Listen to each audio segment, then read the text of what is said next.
ఇప్పుడే ఒక ఆర్టికల్ ఇప్పుడే ఒక న్యూస్ చూస్తున్నా. పవన్ కళ్యాణ్ గారు అంటే కూర్చొని చదువుతున్నా సరే, అవకాశం వచ్చింది, మీడియాతో మాట్లాడే అవకాశం లేదు కాబట్టి మీకు మీ సమక్షంలో చెప్తున్నా కార్యకర్తలు. పవన్ కళ్యాణ్ గారు కాంగ్రెస్ పార్టీ పాకిస్తాన్ సపోర్ట్ చేస్తే పాకిస్తాన్ పోమని చెప్పేటువంటి డైలాగ్ ఉంటుంది.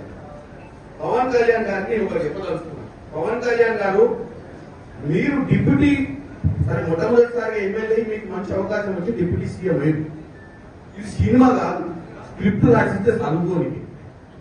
నువ్వు ఒక ఉప ముఖ్యమంత్రి అంటే ఒక స్థాయి ఇచ్చింది, స్థాయికి తగ్గట్టు మాట్లాడాలి. ఎవడో స్క్రిప్ట్ రాసిస్తే చదువుడు, లేకపోతే ప్రధానమంత్రిని నువ్వు కృషి చేయాలనుకుంటే ఇంకేదైనా ప్లాట్ఫామ్ మీద పోయి రాజకీయాలు బంద్ చేసి సినిమా తీసి నంగనారావు తీసినట్టే మనం 2 సినిమాలు తీసి ఆయన ప్రసన్నం చేస్తాం అంతే తప్ప, నీకు ఒక అధికారమైన బాధ్యతలు ఇచ్చి ప్రజా సమస్యల మీద పోరాటం చేయాల్సినవి బాధ్యత లేకుండా కాంగ్రెస్ పార్టీ పాకిస్తాన్ సపోర్ట్ చేసుకుని ఒక ప్రచారం చేయ ప్రయత్నం చేస్తాం. కాంగ్రెస్ పార్టీ సెక్యులర్ గా ఈ దేశాన్ని కాపాడాలనుకుంటుంది.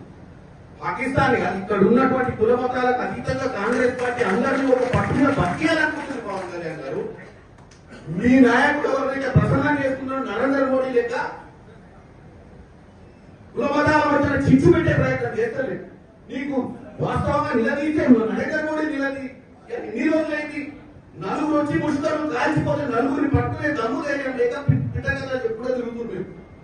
ఏం ఇంటెలిజెన్స్ నడుస్తుంది దేశంలో?